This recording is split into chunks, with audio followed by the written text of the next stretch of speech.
As we reported previously, TBILISI is hosting the ADB's 57th annual meeting. The theme of this year's annual meeting is Bridge to the Future. In his opening speech, ADB's president emphasized Georgia's location as a crossroads between East and West. It reflects the links between Asia and Europe, highlighting the physical, financial and economic connections now and for the future.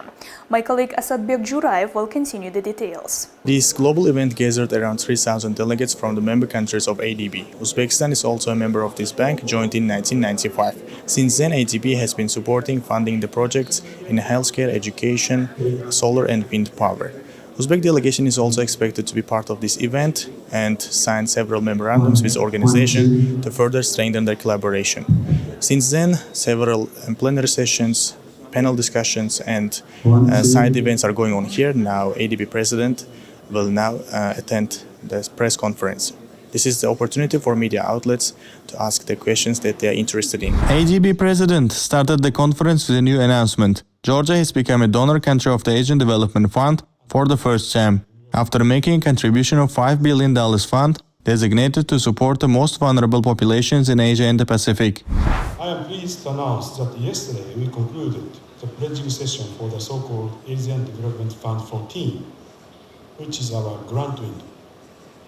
I am very grateful for the generous pledges from donors, which helped deliver a replenishment of $5 billion US dollars. $5 billion US dollars.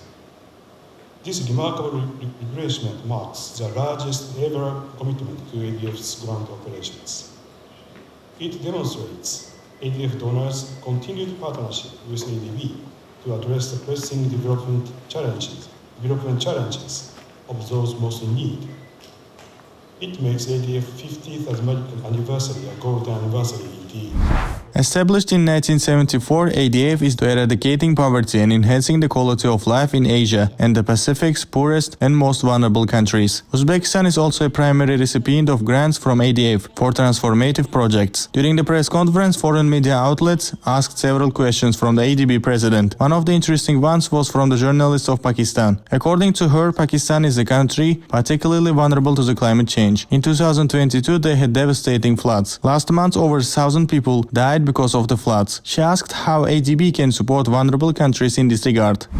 His response was that the ETF and the ADF has been set up for countries such as Pakistan, and there have been also donor countries who have contributed, I think, $1 billion, have committed $1 billion to help countries like Pakistan. The Asian Development Fund has provided more than $85 billion in grants and low-interest loans since it was established, and this year ADB is celebrating its 50th anniversary. Our trip to Georgia continues. Today, all the participants of the event gathered in the TBILISI concert hall, and in a few more minutes, the opening ceremony of the 57th ADB annual meeting will begin. The event is expected to be opened by the President of the ADB, the Minister of Finance and Prime Minister of Georgia. In his opening speech, ADB President highlighted the several key actions that should be focused on in the future. Building for the future through development, building resilience to heat stress, harnessing AI for inclusive growth, driving green globalization, and supporting the ADB member countries with the greatest need. During the ceremony, participants also had a chance to enjoy traditional performances by the host country. During ADB's 57th annual meeting, Asian Development Outlook has been presented to the media outlets. According to report, ADB forecasts 4.9% growth for developing Asia this year and next year. It has also highlighted that growth in Asian countries has been driven by robust domestic demand, improving semiconductor exports, and continued recovery in tourism.